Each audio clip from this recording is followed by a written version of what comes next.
프로젝트 수행에 를 적용하면 프로젝트의 목표와 계획을 명확히 하고 효율적인 실행을 위해 필요한 모든 요소를 체계적으로 고려할 수 있습니다. 자, 시간 내에 하는 게 중요할까요? 아니면 완성도를 높이는 게 중요할까요? 오늘은 20년 이상 회사 생활을 하면서 느낀 일 잘하는 사람의 특징에 대해 말해보려고 합니다. 언니들이랑 이런 이야기를 나눠봤을 때 거의 일치하는 세 가지에 대해 말씀을 드리려고 합니다. 일을 딱 들었을 때 마일스톤 쫙 파악되고 이건 시간 관리하고도 연결이 되죠. 롤 구분할 줄 아는 사람. 프로젝트는 내가 혼자 다 할 수 없어요. 절대. 물론 타스크 수준의 일이라면 개인기로 커버가 돼요. 그렇지만 프로젝트 단위는 그렇지 않습니다. 그래서 목표가 무엇인지, 파이널 골은 무엇인지 파악 후에 역시 이래도 OW1H를 해야 합니다. 프로젝트 수행에 OW1H를 적용하면 프로젝트의 목표와 계획을 명확히 하고 효율적인 실행을 위해 필요한 모든 요소를 체계적으로 고려할 수 있습니다. 각 질문은 프로젝트의 핵심 구성 요소를 정의하고 구조화하는 데 도움이 돼요. 그러면 어떻게 적용하는지 한번 얘기를 해볼게요. 1번 Why. 가장 중요하죠. Why. 본인의 머리가 Y가 없으면은 중간에 누가 질문했을 때 누군가 피드백을 했을 때 되게 갈팡질팡할 가능성이 높습니다. 프로젝트를 수행하는 이유가 뭔지, 그리고 고객이나 회사가 이 프로젝트를 통해서 얻고자 하는 가치는 무엇인지, 그리고 프로젝트의 목표와 비즈니스 목표는 어떻게 연관이 되어 있는지, 이것이 정립되어 있어야지 같이 일하는 동료와 일을 할 때도 컨센서스를 이룰 수 있어서 이제 커뮤니케이션 코스트를 줄일 수가 있습니다. 두 번째는 what이거든요. what. 무엇을? 프로젝트의 목적과 목표는 무엇인가? 프로젝트가 해결하고자 하는 문제나 달성하고자 하는 결과는 무엇인가? 또 이것들을 혼자 알고 있으면 안 돼요. 협업하는 사람들이 모두 이거에 대해 동의를 해야 배가 산으로 가지 않습니다. 팀장의 입장에서는 충분히 내가 말했는데 라고 생각할 수 있는데 절대로 한 번에 되지 않으니까 일이 진행되는 중간중간에 계속해서 공유를 하면서 싱크를 맞추는 작업을 해야 됩니다. 근데 나 팀원인데 우리 팀장님이 그런 얘기를 한 번도 한 적이 없는데? 라고 했을 때는 먼저 질문을 하셔야 돼요. 안 그러면은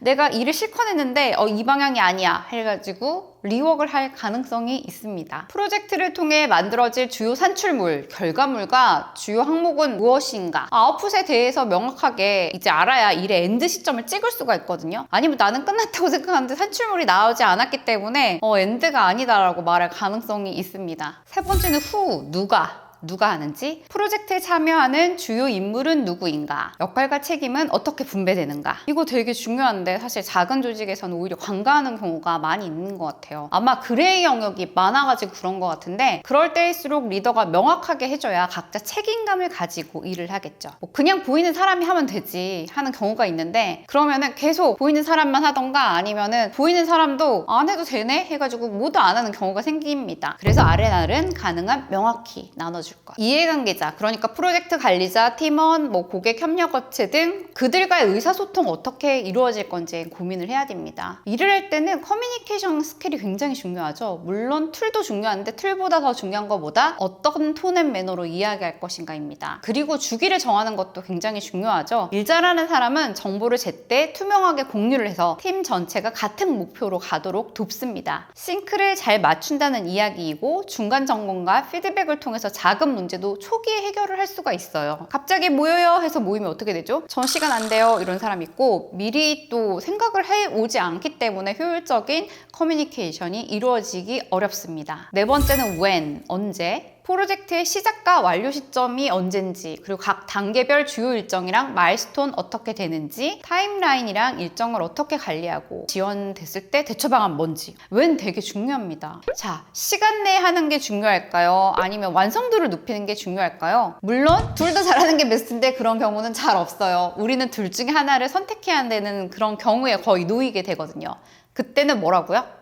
온타임입니다. 시간 내에 하는 게 가장 중요하고요.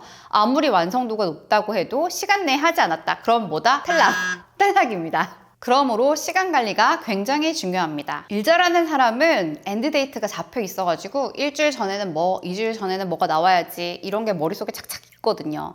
그래서 그 타임대로 움직이고 리더 입장에서 봤을 때도 지금쯤 기획이 끝나야 되는데 라고 하는 시점이 있는데 안 되어 있으면 전체 일정에 대한 영향을 미칠 수가 있으니까 컨틴전시 플랜을 세워야 됩니다. 사실 시간을 잘 관리할 수 있다는 거는 전체를 뷰를 볼 수 있다는 말이거든요. 어떤 일을 해야 되고 그 일을 하는데 어느 정도 정도의 시간 소요가 되고 그게 안다는 거거든요. 따라서 제가 봤을 땐 시간 관리 잘하는 사람이 일을 잘하는 사람이에요. 5번째, where, 어디에서. 프로젝트 수행 장소는 어디고, 물리적 장소, 온라인 플랫폼 어디 쓸 건지, 작업이 이루어질 장소와 관련된 사항이 뭔지, 특정 장소 혹시 그런 게 있는지에 대한 건데, 이거는 사실 프로젝트 수행할 때 간간히 고려돼야 될 상황입니다. TF를 한다면 어느 회의실, 어느 빌딩, 보안 경우가 있을 경우에 물리적으로 어떻게 할 건지 뭐 이런 거에 대한 생각. 근데 제가 보니까 공공 프로젝트의 경우에는 보통 발주처가 자기 이제 기간 내 100m 안에 있는 건물에서 일을 했으면 좋겠다라는 거를 넣거든요. 같은 건물 안에서는 이제 스페이스가 없으니까 일을 못하니까 알아서 임대를 하되 필요할 때 불러서 같이 미팅을 할 수 있도록 100m 안에 얻어라 라는 조건들이 붙기도 합니다. 그래서 그럴 경우에는 이제 where도 고려를 해야 될 사항입니다. how,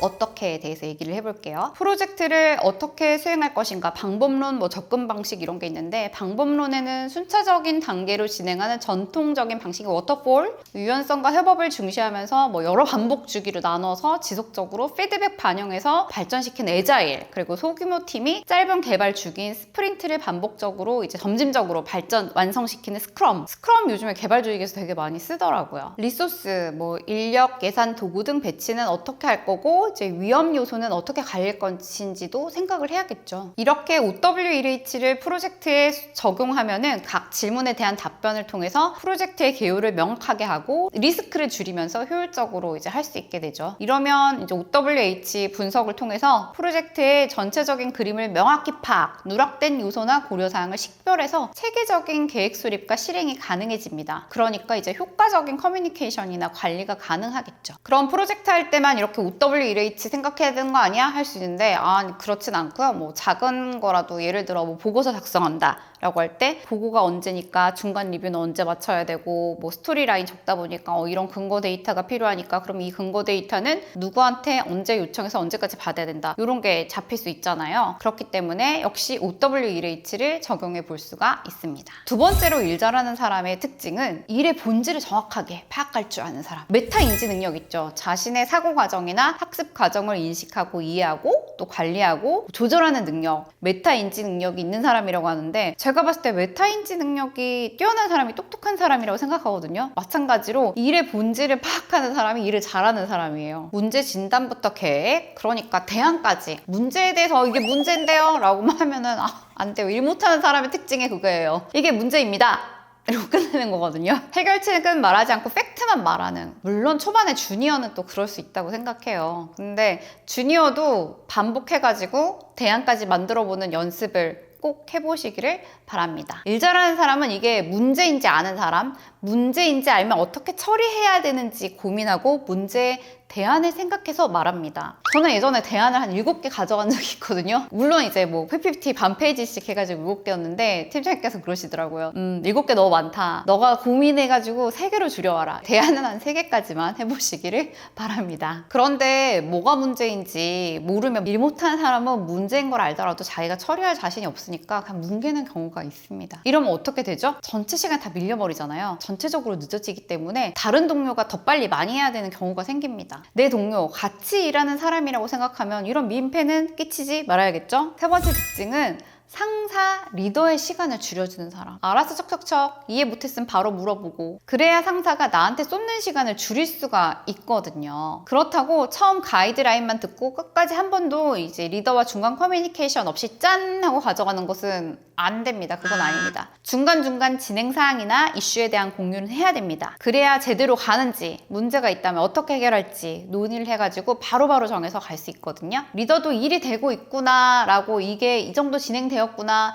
라고 알아야 또 안심하고 또 맡길 수 있습니다. 내 스스로 아무리 잘 되고 있어, 문제 없어 라고 혼자 진행하다 보면은 상사는 모르니까 얘가 하고 있나? 제대로 하고 있나? 이런 생각 가질 수 있거든요. 물론 상사 입장에서도 LHC, 리드 헬프 체크는 굉장히 중요합니다. 리더가 먼저 모를 수도 있어요. 근데 일 잘하는 사람은 어떤 타이밍에 어떤 공유를 해야 할지 알기 때문에 딱 부르기 전에 가지고 가죠. 이 또한 리더의 시간을 줄여주는 일이라고 할 수 있습니다. 한 번은 팀원이 저한테 이런 질문을 한 적이 있어요. 별명이 사토시인 팀원, 사토시 잘 있나? 팀장님은 일 안 하는 팀원이랑 일을 잘 못하는 팀원 중에 누가 더 안 좋다고 생각하냐라고 하더라고요. 저는 그래서 일 안 하는 팀원이 더 안 좋은 거 아니냐 팀에는, 왜냐면 우리의 TO를 잡아먹고 있으니까. 근데 사토시는 아니라고, 일을 잘 못하는 사람이 더 우리 팀에 영향이 크다는 얘기를 하길래 왜 했더니 이 친구가 일을 잘 못하니까 엉뚱한 방향으로 해요. 그럼 이제 팀장인 제가 수습을 하러 막 다니는 거죠. 그렇기 때문에 저의 시간을 그 친구한테 많이 써야 되다 보니까 팀 전체에 미치는 영향이 큰 거예요. 저의 많은 시간을 이쪽 수습에 쓰니까 팀장님의 그 시간 얼로케이션에 문제가 있다라는 얘기를 하길래 아, 그럴 수 있겠구나 라는 생각이 들더라고요. 나의 시간과 상사의 시간은 다릅니다. 뭐 시급으로 따져도 그렇잖아요. 그래서 직급에 맞는 일을 해야 된다는 말을 하기도 하고요. 직급이 높은 사람일수록 그 사람의 시간이 회사 전체에 미치는 영향이 되게 커요. 더 효율적으로 쓸 수 있도록 일을 이제 서포트 해야 나도 성장할 수 있고 회사도 성장할 수 있는데, 어떻게 보면은 뭐 그래 회사가 성장하는 거 맞는데 왜 나도 성장한다고 생각하지? 할 수 있는데, 상사의 시간을 줄여준다고 생각을 하면 상사의 뷰에서 이제 보게 되거든요. 내가 상사라면 어떤 생각을 할까? 두세 단계 이제 그 제 바로 위, 그다음 그 위의 사람 생각까지 하기 때문에 나는 내 포지션보다 높은 레벨로 생각을 하게 되기 때문에 나 역시 성장을 하게 됩니다. 또한 상사는 단순한 평가자가 아닌 중요한 자원으로 우리는 인식을 하고 잘 활용을 해야 됩니다. 저도 사실 잘 못하는 부분 혼자 파파박 나가거든요. 물론 뭐 알아서 다 아니까 믿고 맡길 수 있어서 좋다고 하시긴 했는데 조금 서운한 부분도 있어 라는 그런 말씀도 하시긴 하더라고요. 상사와 프로젝트 초기 단계부터 피드백을 주고받으면 상사가 그 과정에서 개선점을 찾거나 유용한 인사이트를 제공해 주실 수도 있습니다. 상사는 우리가 아는 것보다 더 많은 경영층의 정보를 아는 사람이기 때문에 대부분 비즈니스 시각이 더 넓습니다. 또한 경험에서 우러나오는 노하우라는 것이 있기 때문에 생각지도 못한 방법을 우리한테 제시해 주기도 하고요. 자, 오늘은 일 잘하는 사람의 특징에 대해 이야기를 한번 해봤어요. 그럼 일 못하는 사람의 특징은요? 뭐 이거 반대로 생각하시면 되겠죠? 일을 처음부터 잘하는 사람은 근데 가끔 있어요. 센스가 엄청나게 뛰어난 매우 수수. 그렇지만 여러 상황에 맞닥뜨려보고 도전하고 노력하고 넘어가고 하면서 점점 능수능란해지면서 잘하게 되지 않나? 라는 생각이 들거든요. 우리가 하루에 8시간이나 투자하는 일이잖아요. 그러면 오늘 말했던 그 3가지를 생각을 하면서 또 OW 1H도 적용을 해보고 하면서 일을 하면 우리는 좀 더 일잘러가 되지 않을까요? AMA를 하려고 해요. Ask me anything, ask me anything을 하려고 합니다. 회사 생활에서 고민이 있으신 분, 나 너무 사소한 고민인데 그치만 나는 심각해 라고 하는데, 이게 모두가 하는 고민일 수도 있거든요. 그런 것들에 대한 것을 고민을 이메일 주소로 보내주세요. 그럼 저희가 모아서 한번 언니들과 함께 공유를 해서 조언을 하는 그런 세션을 마련해 보도록 하겠습니다. 나의 언니들의 AMA, Ask me anything.